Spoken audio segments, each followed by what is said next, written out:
गए शब्द वक्ता द्वारा खुद के अपने व्यक्तिगत विचार हैं, जिससे पर्दाफाश लाइव न्यूज का कोई भी प्रत्यक्ष व अप्रत्यक्ष रूप से संबंध नहीं। नमस्कार, आप देख रहे हैं पर्दाफाश लाइव।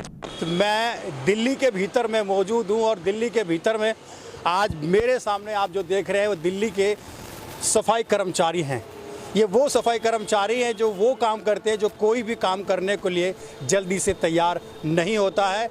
आज जानेंगे इनकी रोज़मर्रा की ज़िंदगी, आज जानेंगे कि किस तरीके से जब ये लोगों के बीच जाते हैं अपना काम करने के लिए क्या क्या इनको परेशानियां सामने आती हैं, किस तरीके से लोग इनसे बात करते हैं, क्या इनको समय पे इनकी तनख्वाह भत्ता मिलती है कि नहीं, तमाम वो बातें जानने के लिए हम निकले हैं। आइए आपका इनसे बातचीत कराते हैं। क्या कहना चाहेंगे सर, आप जो काम करते हैं अभी, तो आप गटर वाला काम करते हैं? हाँ जी सर, सीवर का काम करते हैं हम लोग। कितने समय से कर रहे हैं आप? लगभग सर हम लोग को 5-6 साल हो गया है। और जो हमारी मशीनें हैं, मशीन आ जाने से हम लोगों को काफ़ी फ़ायदा है इससे। अच्छा। जैसे कि अब सीवर में उतरना नहीं पड़ता है, जो भी है काम वो है कि ऊपर से जैसे हम लोग जेटिंग कर देते हैं, मतलब अंदर गटर के अंदर जाने की ज़रूरत नहीं पड़ती है। मशीनों से काफ़ी फ़ायदा है, इससे काफ़ी हम लोग का काम आसान हो गया है। जो लाइनें जो है कि हमें पूरे दिन लग जाती है, इससे जो है कि आधे घंटे पौन घंटे में ही हम लोग की खुल जाती है लाइनें। ठीक है, मशीन आने से हम लोग को काफ़ी फ़ायदा हुआ। मशीन आने से काफ़ी फ़ायदा हुआ है। हाँ जी। अच्छा, तनख्वाह को लेके किस तरीके के समय पे मिलती है आपको तनख्वाह वगैरह? कभी बार लेट भी मिलती है, कभी टाइम से मिल जाती है, ऐसे होता है जी। तनख्वाह के लिए तो 3 महीने में एक बार तनख्वाह दी, वो भी काट पीट के आती है। 3 महीने में तो वो भी 4 दिन की तनख्वाह काट दी, 5 दिन की तनख्वाह काट दी, ऐसे तनख्वाह आती है। काम पूरा करना पड़ता है। काम पूरा करना पड़ता है, जो छुट्टी काटते हैं उसके पैसे कटते हैं। आप कहेंगे इस बारे में? जी, जो ये कह रहे हैं बिल्कुल सही कह रहे हैं, यही हाल है। तनख्वाह का क्या हाल चाल है? तनख्वाह सर 1-2 महीने बाद मिलती है, ये परेशानी है, टाइम पे नहीं आ रही है। सब कॉन्ट्रेक्चुअल बेस पे हैं? जी, सब अंदर में आप लोग? बिल्कुल। अच्छा, आप कुछ बताएं सर। बस सर देखो, हम तो ठेकेदारी से ही अभी तो, और भाई 12-13 साल तो मुझे भी हो चुके हैं यहाँ पे। वही 10-12 पक्का करने का कुछ है? भाई देखो, पक्का करने का तो कोई चांस ही नहीं है अभी। 10-12 साल हो चुके हैं। वही 10,000 में 12,000 में हमें पेमेंट मिलती है। कोई 13 तारीख में दे रहा है, कोई 15 में दे रहा है, कोई 16 में। जब ग्राउंड पे जाते हैं तो क्या क्या चैलेंजेस होते हैं आपके साथ में? जब लोगों के बीच में जाते हैं, कैसा सम्मान मिलता है या किस नज़रिए से लोग आपसे बात करते हैं? ऐसा है सर, जब हम काम करते हैं तो जैसे जिसके आगे सीवर बह रहा है वो तो आदमी परेशान रहता ही है, लेकिन ये कहीं कहीं बदतमीजी भी बोल देते हैं। लेकिन वैसे ज़्यादातर कोऑपरेटिव बंदे ही मिलते हैं, उन्हें भी पता है कि ये गंद बह रहा है तो ये सफाई करने ही आए हैं। तो कुछ लोग मतलब आदर सत्तर की भाव से देखते हैं, मतलब इतनी ज़्यादा दिक्कत नहीं आती हैं। 100 में से 1-2 लोग हैं जो कभी कभार बोल देते हैं उल्टा सीधा, नहीं तो बाकी सारे कोऑपरेटिव ही बंदे मिलते हैं। बाकी ये अब गवर्नमेंट की जिम्मेदारियां हैं कि जैसे मान लीजिए अगर कहीं लाइनें बंद हो रही हैं, चौक हो रही हैं, अगर डिफ़ॉल्ट हो रहा है तो उसको रिपेयर कराएं, ज़्यादा से ज़्यादा जल्दी उसको काम करवाएं। हम लोग के अंडर में जितना भी आता है, हम लोग अपने सोचते हैं कि जितना जल्दी से जल्दी काम को हम कर दें अपना, उतना ही पब्लिक को सुविधा मिले। अच्छा, हाल फिलहाल में आपने देखा होगा कि तमाम दिल्ली के अंदर जो हालात हैं सीवरों के, वो अक्सर ज़्यादा ब्लॉकेज ही हैं सब, तो इसको है ना, इसमें क्या है ना सर कि लाइनें जो हैं बहुत सारी पुरानी हो गई हैं। पहले जहाँ पे 10 लोग रहते थे वहाँ आज हज़ारों की संख्या में लोग रह रहे हैं। संख्या बढ़ गई, जनसंख्या बढ़ गई है। अब पहले 1-1 फ्लोर के मकान होते थे, आज 10 फ्लोर का मकान बन गया है। पब्लिक ज़्यादा हो गई है, लाइनें पुरानी हमारी हैं। अब पुरानी लाइनें हैं तो चौक होनी ही है, वो तो होती ही होती हैं, क्योंकि जब उस पर लोड पड़ेगा तो जाहिर सी बात है कि जो है कि लाइनें चौक होंगे। अब लाइनों को थोड़ा रिप्लेसमेंट कराने का भी जो है कि पब्लिक को और गवर्नमेंट को सोचना चाहिए इसके बारे में। अभी भी खपच्चियों से काम होता है? नहीं, अब भी कहाँ खपच्चों से भी होता है, फिर खपच्ची जो होती है फिर गाड़ी से करते हैं। जब निकलती खपच्ची से लैन तो गाड़ी से होता है। कुछ गली ऐसी है ना जहाँ पे मान लीजिए कुछ छोटी गलियाँ हैं जिसमें कि हमारी गाड़ी नहीं घुस पाती है, लंबी गली है, तो उसके अंदर क्या है कि हम लोग खपच्ची से भी काम करते हैं। मतलब ये है कि अब जो भी काम करना है सीवर के ऊपर से ही करना है, हमें अंदर नहीं जाना है, अंदर किसी को नहीं घुसना पड़ता है। जो भी काम होता है ऊपर से ही होता है।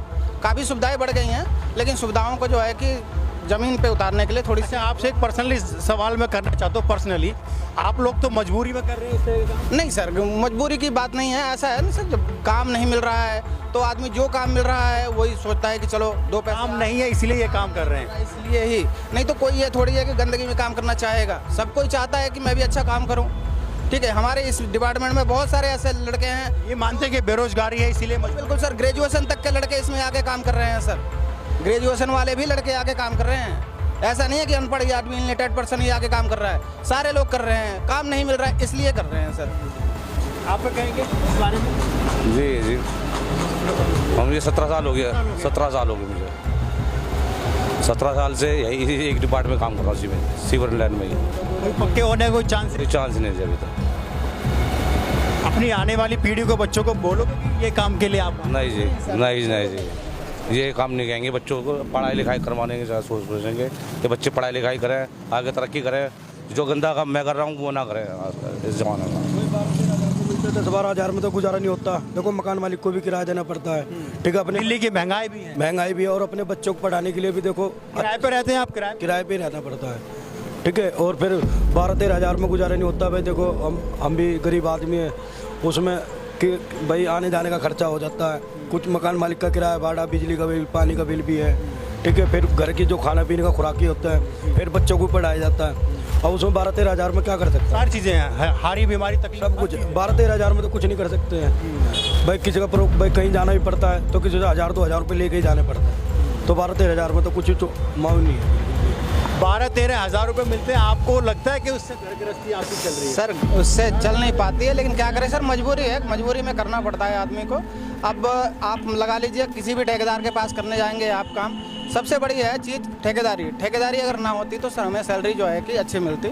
अब ये बीच में ठेकेदार अगर नहीं होता, अब हमें कहीं भी आप जाएंगे काम करने के लिए तो कोई 350 देता है, कोई 400 देता है। अब आदमी को रोजगार नहीं मिल रहा है तो सोचता है चलो कोई बात नहीं, आज का तो खर्चा चलेगा, ये सोच के आदमी काम करते हैं सर ठेकेदारी में। नहीं तो कोई नहीं चाहता है कि ठेकेदारी में काम करे। क्या कहना चाहेंगे सर आप?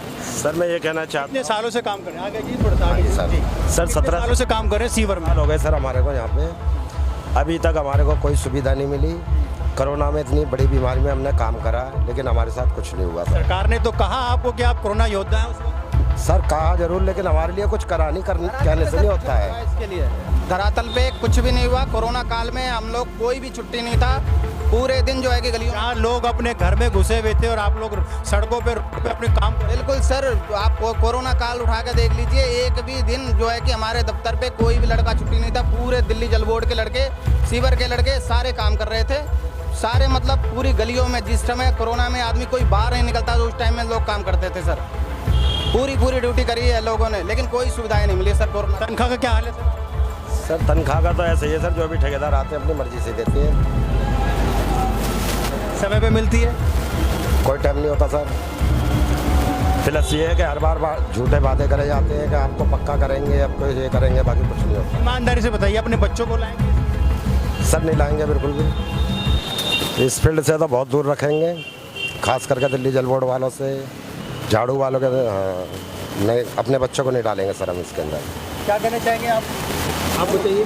नहीं सर, बिल्कुल भी नहीं। बच्चों को लाएगा क्या? जब हम खुद नरक में जी रहे हैं तो बच्चों को कैसे नरक में लाया जाएगा, ये बताओ आप। हम खुद नरक में जी रहे हैं। 4 महीने में एक बार तनख्वाह, इतने में किसी भी पैसे उधार लेते हैं तो वो भी कर्जे हो जाता है। सिर्फ आधा क्या उस चीज़ का, ये बताओ आप हमें। तो ये था दिल्ली के सीवर में काम करने वाले सफाई कर्मचारियों का हाल। समय पे तनख्वाह नहीं मिलती है इनकी, परिवार है, किराए पे रहते हैं दिल्ली के भीतर में। दिल्ली की महंगाई है, इस महंगाई के बीच अपना काम करे रहना और साथ ही अपने परिवार को 2 वक्त की रोटी खिलाना। और ये भी इनकी बातों से झलक के आया कि मजबूरी में हम लोग इस काम को करते हैं और शायद आगे चल के अपने बच्चों को इस काम के लिए नहीं उतारेंगे। शुक्रिया।